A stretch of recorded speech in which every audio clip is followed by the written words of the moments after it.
Snow whipped across the marble driveway as Ethan's limousine pulled in.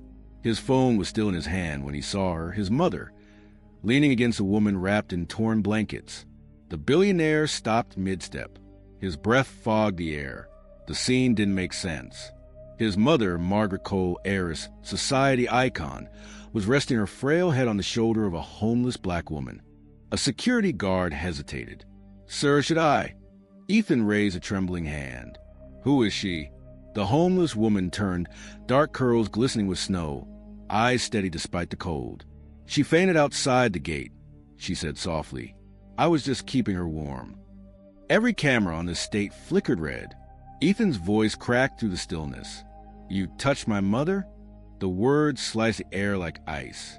The woman's jaw tightened, but she didn't step back. "She needed help," she said, "so I helped." For a second, the billionaire's empire control wavered between a mother's weakness and a stranger's quiet strength. If this already made your blood boil, hit like and subscribe right now, because stories like this are still happening, and the world needs to hear them. Margaret stirred, whispering, "Ethan, she saved me." But Ethan wasn't listening. His mind was too loud. Press flashes, family reputation, tomorrow's headlines. "Get her away from here," he barked. The guard froze. The woman didn't. She gently lifted Margaret's scarf higher, covering her neck from the wind. "I'm not leaving until she's safe." Ethan stepped closer, face tight with fury. "Do you know who you're talking to?" "Yes," she said, meeting his eyes. A son who forgot what love looks like. The silence that followed felt heavier than snow. Somewhere, a camera clicked. Margaret's fingers reached out weakly toward the woman. "What's your name?" "Keisha," she whispered. "Keisha Daniels." The old woman smiled faintly. "You remind me of someone I once trusted." Ethan's phone buzzed again, his PR chief calling, but he couldn't answer. The image before him was already viral in his mind. The billionaire and the black woman in the snow. He didn't know it yet, but this was the moment his empire and his conscience began to crumble. Morning light spilled across the glass walls of Coal Industries. Reporters waited outside for the man whose empire touched everything from oil to fashion. Inside, Ethan Cole adjusted his cufflinks, staring at his reflection, not at his face, but at the perfection he'd built around it. Money had become his mirror. His assistant, Brooke, tapped on the door. "Boards ready, sir?" He nodded, sliding his phone into his pocket. The same phone still flashing last night's image. The homeless woman, his mother, the scandal that hadn't yet broken, but sat like thunder behind the clouds. "Cancel my lunch," he said, and shut down all press requests. Brooke hesitated. "People are already talking, Ethan. It's on Reddit." He froze for half a second. Then, delete every video. Pay whoever you have to. Across the city, Keisha Daniels sat outside a shelter, wrapping her coat tighter. Her fingers were numb, but her mind was clear. She'd spent the night on a metal bench after the hospital discharged Margaret Cole into private care. No one had thanked her. No one had asked her name again. But she didn't regret it. Saving someone's life wasn't something you did for credit. A volunteer handed her a coffee. "You were on the news," he said quietly. She blinked. "What?" He turned his phone toward her, a blurry photo of her and Margaret in the snow. Ethan in the background, his face twisted in anger. "They're calling you a scammer," he added, saying you staged it for attention. Keisha looked down, voice steady. Truth always starts as a lie to those who can't handle it.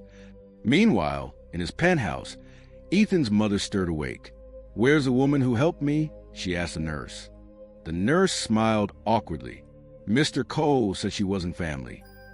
Margaret frowned. She felt more like family than most people I know. Back at the office, Ethan stared out at the skyline, but all he could see was that moment, his mother's fragile body leaning against that woman's arm. A single tear, maybe from guilt or confusion, threatened to fall, but he forced it back. To him, emotions were weakness. He didn't know that by bearing this one, he'd just planted the seed of his own undoing. By afternoon, the snow had hardened into ice, and so had Ethan's pride. His PR team sat around the table, screens glowing with headlines. Billionaire's mother found in arms of homeless woman. Comments poured in, half calling Keisha an angel, half calling her fraud. Do we know who she is? Ethan demanded. Keisha Daniels, Brooke said. Local shelters confirmed. No criminal record, but he cut her off. But she's homeless. That's enough. His voice echoed through the boardroom. Nobody spoke. Hours later, Keisha walked through the hospital doors holding a small paper bag, a scarf she'd mended for Margaret. 2 guards blocked her path. You can't go in, one said. I just want to make sure she's okay. Orders from Mr. Cole, he replied flatly. Margaret's voice carried faintly from her room. Keisha, is that you? Keisha tried to step forward, but the guard stood firm. Please tell her I left this for her. She set the bag on the floor, eyes heavy but calm. At that moment, Ethan appeared from the corridor, tailored coat, phone in hand. Cameras followed. You just can't help yourself, can you? He said loudly. You saw an opportunity and ran with it. Keisha looked up slowly. An opportunity to save her life? He scoffed. Don't play innocent. You knew who she was. You wanted attention, sympathy, money, maybe? Nurses paused. Patients turned to watch. The silence was thick. Keisha's voice didn't rise. It softened. You think the world's divided between people who have and people who want. But you forget. Some people just give. Reporters outside caught the soundbite as security escorted her out. Ethan's assistant whispered, Sir, this will look bad on camera. Ethan snapped. Good. Let them see what happens when someone crosses me. Outside, the wind howled, carrying her name across the parking lot like a curse. Keisha sat on the bench again, clutching the empty coffee cup someone had handed her that morning. The nurse who had overheard the exchange stepped outside quietly, holding the scarf Keisha left. She asked about you, the nurse said gently. She's been calling your name since you left. Keisha smiled faintly, eyes glistening. Then she remembers kindness. That's all that matters. Inside, Ethan watched a replay of the confrontation online. Millions of views, thousands of comments, and for the first time, the applause he'd always lived for sounded like thunder closing in. He didn't realize yet, the storm he created had just turned toward him. If this happened right in front of you, what would you do? Tell me in the comments. I read every one. And if you want justice as much as I do, hit subscribe. The night was quiet except for the steady beeping of machines in Margaret's hospital room. The world outside had already turned its judgment on Keisha, but inside these walls, truth was waiting for its turn. Margaret stirred in her bed, eyes fluttering open. Ethan, she murmured, I want to see the woman who helped me. Ethan's jaw tightened. Mother, you need rest. I need her, Margaret said, firmer now. Keisha. The nurse glanced between them. She'd been calling her name since morning, she whispered. Ethan sighed. Fine. Bring her in for 5 minutes. When Keisha stepped into the room, silence took over. Margaret's weak smile broke it. There she is, the angel who didn't walk away. Ethan folded his arms, cold. She didn't save you, she. Be quiet, Margaret snapped, voice cutting through the tension. Ethan froze. His mother hadn't spoken to him like that in years. I fell by the gate, she continued, her eyes glistening. I couldn't move. The wind was so cold, I couldn't even cry for help. And she, this woman, took off her own coat to keep me warm. Ethan's face lost its color. That's not possible, the cameras don't show compassion, Keisha said quietly. Margaret reached for Ethan's hand. Your father always told you wealth means nothing if it makes you forget kindness. And you forgot, Ethan. He looked at Keisha. Why didn't you tell anyone? Would you have listened? She asked.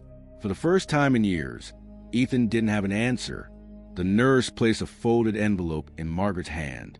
We found this in her coat pocket, sir. Margaret opened it. An old letter signed by Daniel Cole, Ethan's late father, to the woman who once fed me when I had nothing. Your kindness built my strength. If my family ever crosses your path, I hope they see you the way I did. Ethan's throat tightened. He looked at Keisha, realization washing over him like a wave of ice and guilt. You knew my father? Keisha nodded. Long time ago. He wasn't a man the world saw. He was a man who sat on my mother's porch when he had nowhere to go.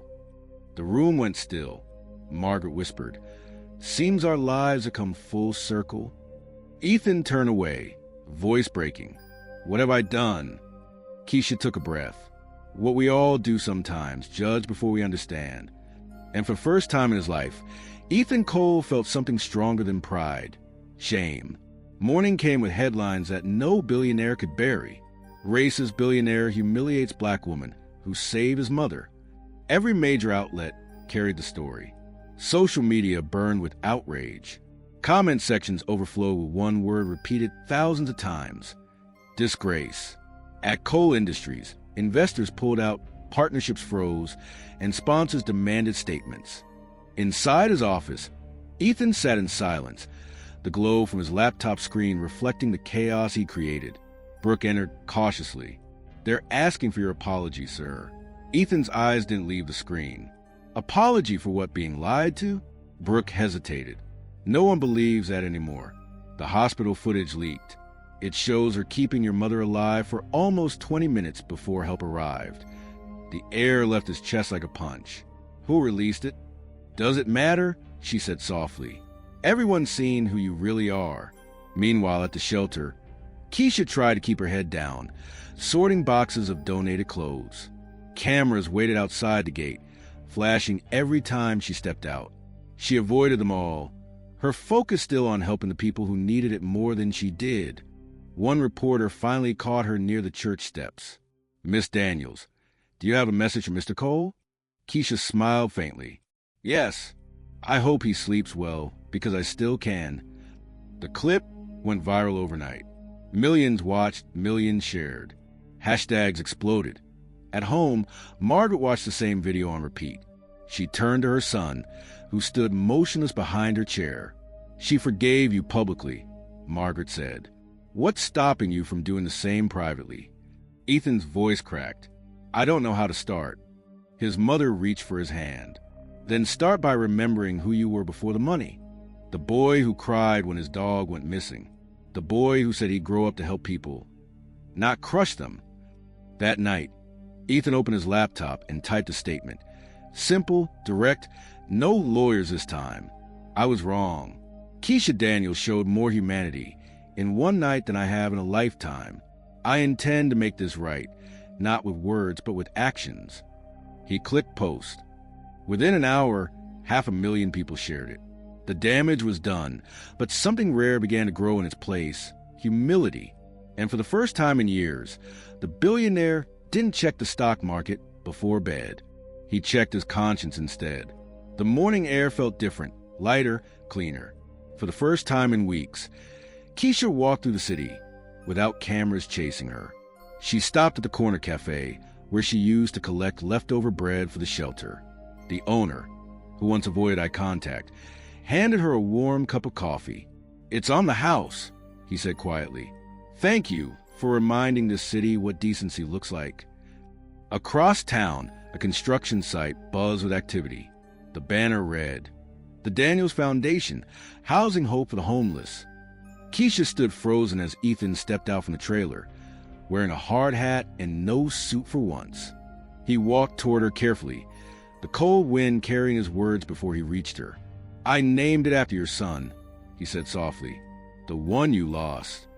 Her eyes filled. How do you know about him? Your mother's letters, he replied. I read them. She talked about how your boy used to share his lunch with other kids at school, said he had a heart this world didn't deserve. Keisha looked at the half-built center, walls of hope rising where concrete once cracked. You didn't have to do this. I did, Ethan said, because saying sorry wasn't enough. I needed to build something that outlives a mistake. Margaret arrived moments later, leaning on her cane. Keisha, she said, voice trembling with emotion, you gave me back my life. Let me give you something back. She handed her a small envelope, the deed to the shelter's new property, fully paid. Keisha's lips parted. I can't accept this. You already earned it. Margaret smiled. Reporters kept their distance this time. No flashes. no chaos. Just quiet awe as the billionaire and the woman he once shamed stood side by side in the snow, watching workers raise beams engraved with the words humanity lives here. Ethan took a deep breath. I thought power was about control. You taught me it's about compassion. Keisha nodded gently. And compassion means doing the right thing when no one's watching. The sound of hammers echoed behind them, like a heartbeat starting over. That day, the world saw something it rarely does. A man rebuilding more than a building. He was rebuilding himself. Winter melted into spring, and with it, the city's memory of scandal faded. But one place kept the story alive, the Daniels Foundation Center. Inside, laughter replaced whispers. Children painted on the walls, mothers shared stories, and the once forgotten found warmth again. At the heart of it all stood Keisha Daniels, clipboard in hand, smile soft but strong. Ethan visited quietly every Friday. No cameras, no press. Just him, sleeves rolled, helping unload boxes. He learned how to listen more than speak, how to do without being seen. One afternoon, he found Keisha sitting on the bench outside, the same spot where everything began. Looks different now, he said, glancing around the blooming garden. Keisha smiled. That's what healing does. Changes the view, not the memory. He nodded. You were right that night. I did forget what love looks like. But I see it now, in every wall built here. She looked at him, calm. You didn't just build walls, Ethan. You built bridges. Margaret joined them moments later, her health finally steady. She carried a small plaque wrapped in cloth. This belongs here, she said. Ethan unfolded it. The engraving read, To those who choose kindness over comfort, your compassion writes history. They placed it by the entrance together. The camera from a local news team captured the scene silently from afar. No interviews, just the image of a billionaire, a black woman, and an old mother, standing side by side as the sun fell behind them. Keisha whispered, You finally listened. Ethan smiled faintly. No, I finally heard. The wind brushed through the garden, carrying her quiet reply. Then maybe there's hope for the world after all. And for the first time since that frozen day, Ethan didn't feel like he was trying to fix something broken. He felt like he was finally part of something whole. If you believe this should never happen again, share this now. And to my USA, UK, and Canadian viewers, your voice is power. Use it.